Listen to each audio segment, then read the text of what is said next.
북한 김정은에 대해서 알아보는 시리즈 세 번째 시작하겠습니다. 이번에부터 읽어볼 책은 일본 류코쿠 대학의 교수 리 소테츠가 쓴 김정은 체제 왜 붕괴되지 않는가입니다. 이 책은 사실 일본에서 2016년 나온 책이에요. 조금 된 거죠.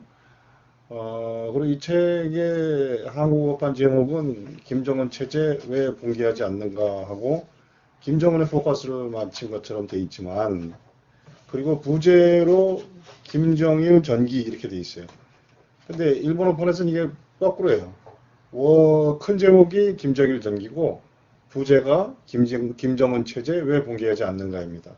그러니까 일본어 책은 포커스가 김정일에 있는 거죠. 2016년도의 시점에서. 그러면서 부제로 김정은 체제가 붕괴하지 않는 그 원인은 김정일한테 있다, 이렇게 진단한 거고요. 한국어판에서 그걸 바꾼 거예요. 좀 더 김정은의 포커스 맞춰서. 그래야 사실 또 이 책이 좀 더 대중적으로 팔릴 수 있을 테니까. 그래서 이 책은 전체적으로 김정일에 대한 내용입니다. 김정일을 악마의 화신을 할까 하는 그런 쪽으로 보는 책이에요. 그래서 이 책을 읽으면서 제일 크게 느끼는 거는, 우리가 사실 북한이 3대예요. 김일성, 김정일, 김정은. 3대 중에서 흔히 제일 뭐라 그럴까, 제일 비중이 큰 사람으로 생각하는 게 김일성이에요. 초대 김일성.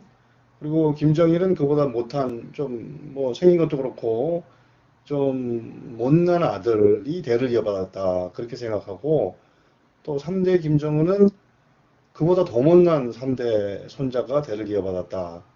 물론 김정은에 대한 이미지는 최근 그 남북 정상회담, 북미 정상회담에서 달라지고 있지만, 불과 그 이전만 해도 이상한 지도자, 굉장히 희화되고 그런 지도자로 거론이 됐었죠, 세계적으로. 그런데 리 소테츠가 쭉 이렇게 자료를 검토해 보니까 사실 이 셋 중에서 제일 중요한 인물이 김정일이라는 거예요. 왜냐? 김일성 우상화를 만든 것도 김정일이고. 왜? 김정일은 자기가 권력을 쥐기 위해서 어떤 방식이 제일 좋으냐? 아버지를 실격하해서 딴 놈들을 다 죽여버리면 결국 내가 제1인자가 되겠구나 하는 공작을 펴가지고, 벌써 김일성이 살아있는 시기에 벌써 김일성을 허수아비로 만들고 비밀경찰 이런 거를 장악해서 권력의 정점에 오른 게 김정일이라는 겁니다. 그러니까 우리가 현대 북한 체제 생각하면 떠오르는 여러 가지가 있어요. 국민이 먹는 쌀보다 핵이 더 중요하다. 또 뭐 공포정치, 비밀경찰, 뭐 테러, 공격, 뭐 김일성 배지, 기쁨조, 이 모든 것이 김정일의 작품이라는 거예요. 김정일. 어, 김일성은 사실은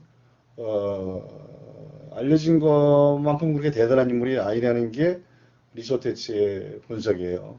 뭐 그렇게 생각하는 이유는 쭉 이 책을 읽어가면서 하나하나 드러나게 되겠죠. 그리고 이 책이 의미 있는 거는, 리소테츠는 그래요. 리소테츠는 자기가 한 600권 정도의 책을 읽었고, 이 책을 준비하면서, 그리고 관련 증언자, 뭐 탈북자 등등을 직접 인터뷰해서 그 사실 확인했다고 그래요. 그러니까 이런 책 굉장히 도움이 되죠. 600권 읽는 고통을 이 양반이 다 미리 해줬고, 우리는 그 총정리본, 종합본을 읽을 수 있는 거니까. 근데 또 하나 반드시 마음에 새겨둘 필요가 있는 점이 있어요. 이 책을 읽기 전에, 읽으면서.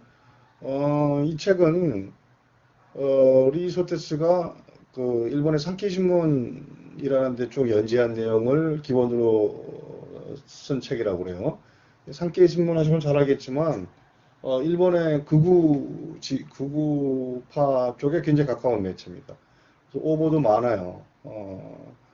최근에 그 남북 정상회담, 북미 정상회담 관련해서도 오보를 많이 내가지고 근거 없는 오보죠. 그래서 청와대에서 출입 정지를 검토까지 했다는 얘기를 보면, 그전에도 뭐 오보 역사는 대단해요. 특히 북한 관련해서는. 그러니까 일본의 극우 쪽 시각을 대변하는 매체니까 북한의 나쁜 거는 무조건 쓰는 거예요. 그리고 북한이라는 나라는 그 팩트 확인이 잘 안 되니까 일단 보고하면 끝이, 일단 보도하면 끝이죠, 뭐.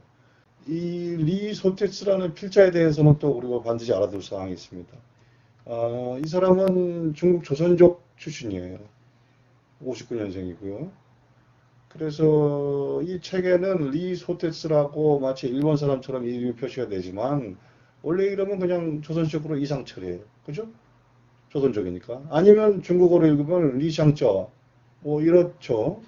근데 이 양반은 현재 뭐 일본에서 대학 교수를 하고 있고 그래서 일본 사람들은 뭐라 그럴까 북한에 대해서 굉장히 악마적인 시각을 갖고 있어요. 뭐 우리도 남한 사람도 마찬가지지만 남한보다 더 심해요.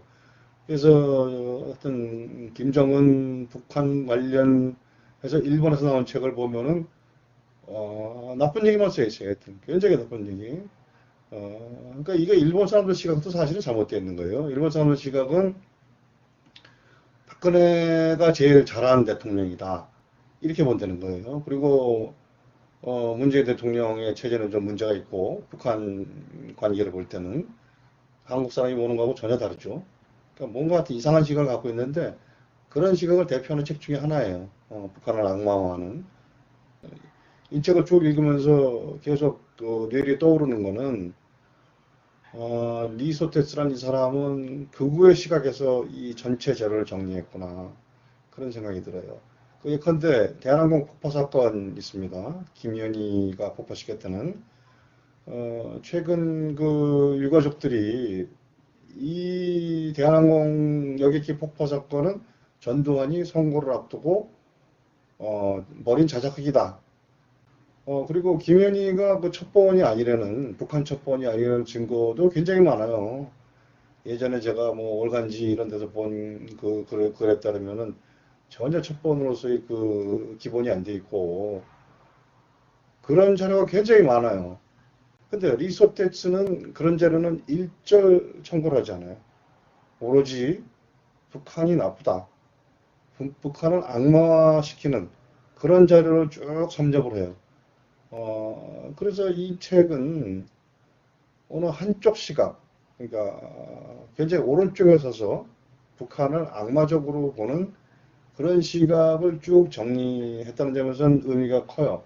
예, 오늘은 여기까지 하고요. 다음부터는 이 책의 구체적인 내용에 대해서 하나씩 살펴보기로 하겠습니다.